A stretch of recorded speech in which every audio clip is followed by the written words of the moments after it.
Bismillahirrahmanirrahim. Assalamualaikum warahmatullahi wabarakatuh. Welcome back to my channel Noise Sharing Knowledge. Teman-teman yang dirahmati Allah, mudah-mudahan kalian dalam keadaan sehat ya, dan tidak kurang dari suatu apapun. Terima kasih, dan jangan lupa like, comment, and subscribe sekali lagi karena channel ini bermanfaat buat kalian. Terima kasih. Ibadah Ramadan identik dengan puasa. Salah satu cara memulai amalan puasa adalah dengan berniat. Jika telah masuk bulan Ramadan, wajib bagi setiap muslim untuk berniat puasa pada malam harinya karena Rasulullah SAW bersabda, "Barang siapa yang tidak berniat puasa sebelum fajar, maka tiada baginya puasa itu." Riwayat Abu Daud, Ibnu Khuzaimah, dan Al-Baihaqi dari Hafsah binti Umar. Maka sayang sekali jika ada orang yang tidak mau memohon ampunan kepada Allah terhadap dosa-dosa yang telah diperbuat. Rasulullah SAW bersabda, diceritakan dari Abu Hurairah seraya berkata, Rasulullah SAW bersabda, "Sungguh celaka seseorang yang mendengar namaku disebut, tetapi ia tidak mengucapkan salam kepadaku. Sungguh celaka seseorang yang mendapat bulan Ramadan dan ia pun keluar dari bulan suci tersebut, sementara dosanya masih belum diampuni oleh Allah Subhanahu wa Ta'ala. Dan sungguh celaka seseorang yang masih memiliki kedua orang tua renta, tapi posisi tersebut tidak membuatnya masuk surga." Hadis riwayat Tirmizi. Allah Subhanahu wa Ta'ala banyak sekali memberikan kesempatan untuk menjadikan doa dikabulkan. Beberapa di antaranya berkaitan dengan waktu. Dan hal itu seringkali terjadi pada waktu-waktu sempit seperti pada iftar atau berbuka puasa. Beberapa waktu doa mustajab lainnya di antaranya adalah di antara azan dan iqamat, doa pada tahiyat akhir sebelum salam, ketika khatib Jumat duduk di antara dua khutbah, dan sepertiga malam terakhir. Perhatikan bagaimana Allah Subhanahu wa Ta'ala membukakan pintu ijabah atau dikabulkannya doa pada saat-saat yang amat singkat dan pendek. Hanya manusia yang mengerti dan memanfaatkan kesempatanlah yang akan mengambil keberuntungan ini. Allah Subhanahu wa Ta'ala amat senang mengabulkan pada waktu-waktu sempit, sebab hanya hamba-hambanya yang saleh yang akan datang menghadap, menyegarkan hati sehingga datang kepada Allah Subhanahu wa Ta'ala dalam kondisi apapun juga. Oleh karena itu, perbanyaklah berdoa kepada Allah Subhanahu wa Ta'ala sebelum menyantap hidangan berbuka setelah berpuasa. Sungguh, Allah Subhanahu wa Ta'ala akan mengabulkan segala permintaan kita. Angkatlah kedua tangan dan sampaikan segala hajat dengan sepenuh hati. Bila kita lakukan ini, pastilah segala kebutuhan akan terpenuhi. Sebab dia merasa malu kepada kita berdoa namun tidak diijabah atau dikabulkan. Berikut sabda Rasulullah SAW. "Inna rabbakum hayyun karimun yastahi min 'abdihi idza rafa'a ilaihi yadaihi ayyurdahuma sifran khaibataini." Artinya, sungguh Tuhan kalian adalah zat yang maha hidup lagi penderma. Dia, Allah Subhanahu wa Ta'ala, merasa malu terhadap hambanya bila sang hamba mengangkatkan kedua tangan seraya meminta kepadanya, lalu kedua tangan itu turun dengan tanpa membawa apa-apa. Hadis riwayat Abu Daud. Penetapan puasa Ramadan. Puasa dihitung berdasar bulan Komariah sehingga meringankan, sebab beredar pada 4 musim di beberapa negara dan 2 musim di Indonesia. Inilah salah satu hikmah penggunaan bulan Islam.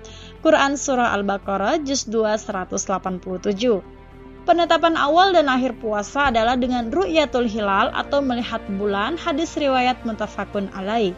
Jika tidak terlihat, dilakukan dengan menghisap bulan, jatuhnya bulan, atau hadis riwayat muttafaqun alaih.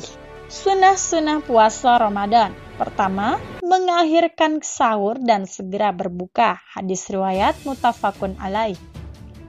Kedua, memulai berbuka dengan beberapa buah kurma dan beberapa teguk air. Hadis riwayat Tirmizi, atau dengan buah-buahan.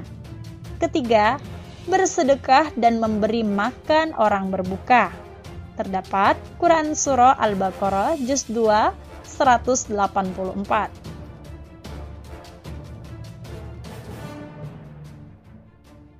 Keempat, memperbanyak tilawah Al-Quran. Quran Surah Al-Baqarah Juz 2 ayat 185.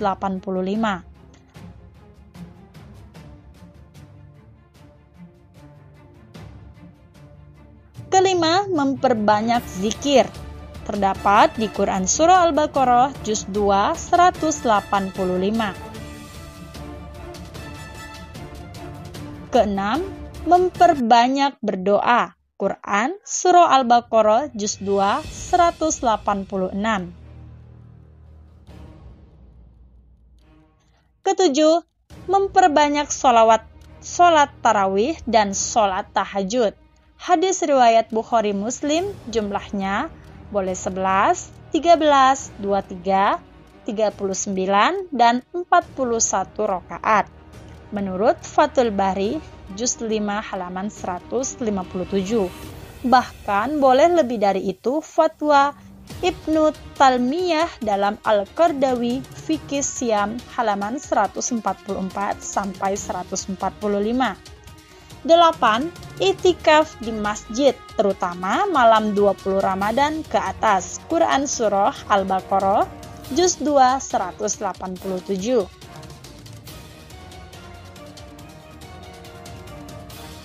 Kesembilan, menanti Lailatul Qadar. Hadis riwayat Bukhari Muslim. 10.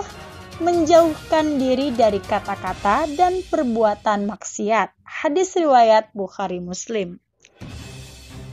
Hal-hal yang tidak membatalkan puasa. Pertama, muntah yang tidak disengaja.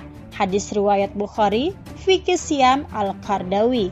Kedua, mandi, mencicipi masakan, kumur-kumur, menggosok gigi, bercelak, berendam dalam air, kemasukan air secara tidak sengaja, luka, suntik, dan sebagainya sepanjang tidak dengan sengaja menelan sesuatu tersebut, atau Al-Muhalla Ibnu Hazm Juz 6 300 sampai 301 dan Al-Qardawi Juz 6 104 sampai 105. Ketiga, mencium istri asal tidak dengan syahwat. Qardawi 115 sampai 117. Keempat, makan karena menyangka sudah maghrib. Hadis riwayat Sahih Al-Baihaqi nomor 355. Kelima, makan atau minum karena lupa. Hadis riwayat Jamaah. 6. Dipaksa. Hadis riwayat Ibnu Majah, Hakim, Baihaqi dengan sanad sahih. Nah, bagaimana teman-teman? Sudah disimakkan? Mudah-mudahan bermanfaat ya buat kalian. Jangan lupa like, comment, and subscribe karena menja'abil hasanati falahu asru amsalihah. Barang siapa yang berbuat 1 kali kebaikan, maka Allah akan membalasnya dengan 10 kali lipat kebaikan. Wabillahi taufiq wal hidayah. Wassalamualaikum warahmatullahi wabarakatuh.